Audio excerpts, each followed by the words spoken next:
14th question பாருங்க. The density of a cube is measured by measuring its mass and length of its sides.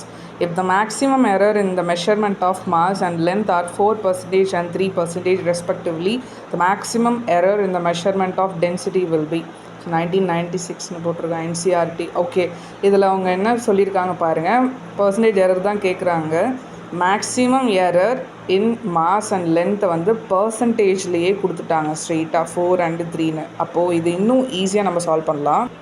So கொஸ்டினில் வந்து இன்னொரு விஷயம் mention பண்ணியிருந்தாங்க. Density வந்து mass and density of a க்யூபை எப்படி மெஷர் பண்ணியிருக்காங்க, மாஸ் அண்ட் லென்த் வச்சு மெஷர் பண்ணியிருக்கதா சொல்லுவாங்க.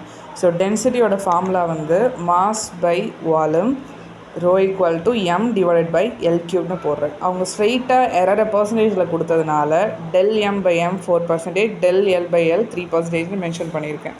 இப்போது இதை பர்சன்டேஜ் எரர் கண்டுபிடிக்கிறப்போ இது ஆல்ரெடி பர்சன்டேஜில் தான் இருக்குது, அதனால் இன்டூ 100 நீங்கள் போட தேவையில்லை. ஓகேவா?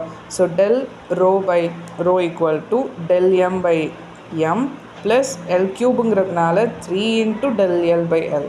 இதோட வேல்யூ 4, இதோட வேல்யூ வந்து 3%, 3 இன்ட்டு 3ன்னு வருமா? ஸோ 9 + 4 அப்படின்னா 13 வரும். ஸோ 13% தான் ஆன்சர், கரெக்டான ஆன்சர்.